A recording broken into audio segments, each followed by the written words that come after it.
हल्द्वानी में आयोजित press conference में पूर्व उपाध्यक्ष अल्पसंख्यक आयोग मजहर नईम नवाब ने वक्फ बोर्ड संशोधन अधिनियम 2024 को ऐतिहासिक बताया। उन्होंने कहा कि यह अधिनियम वक्फ संपत्तियों की सुरक्षा और सही उपयोग को सुनिश्चित करेगा। उन्होंने प्रधानमंत्री मोदी की सरकार की सराहना करते हुए कहा कि यह कानून पारदर्शिता और जवाबदेही को बढ़ावा देगा, जिससे मुस्लिम समाज के गरीब और जरूरतमंदों को सीधा लाभ मिलेगा।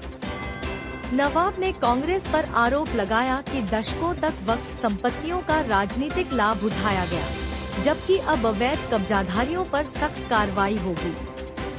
उन्होंने सरकार से इस कानून को प्रभावी ढंग से लागू करने की अपील की, ताकि मुस्लिम समाज को शिक्षा और रोजगार के नए अवसर मिल सके और वे आत्मनिर्भर बन सके।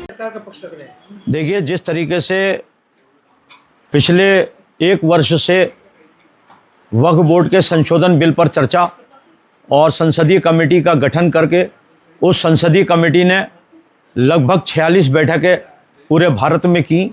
उसमें हर बुद्धिजीवी, हर एनजीओ से चलाने वाले लोग, हर मौलवी व्यक्ति या हमारे पॉलिटिकल लोगों को शामिल करते हुए उनकी राय को शामिल किया गया।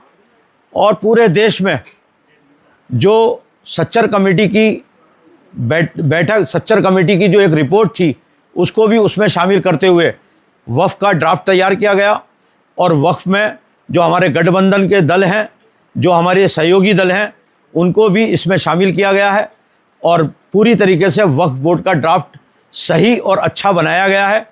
ये वक्फ बोर्ड जो बिल आया है, ये गरीबों को और कल्याणकारी जो हमारे मुस्लिम समाज में गरीब तबके के जिनको इससे मदद मिलेगी, उनकी मदद आज तक नहीं हुई।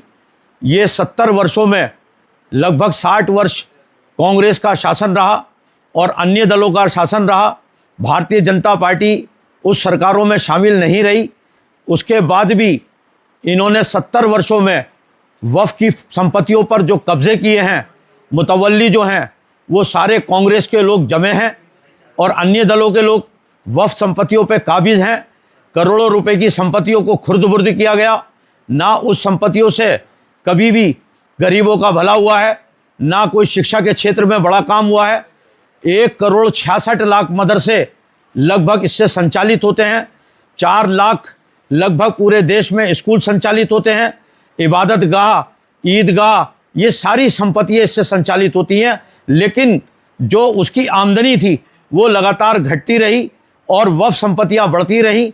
लेकिन आज जो ड्राफ्ट आया है वो आम गरीब आदमी, मुस्लिम समाज के जो बेसहारा लोग हैं, जो शिक्षा से वंचित रहते हैं, उनको ध्यान में रखते हुए मोदी सरकार ने ये ड्राफ्ट बनाया है और इसको बिल को पास कराया है। हम इनका समर्थन करते हैं।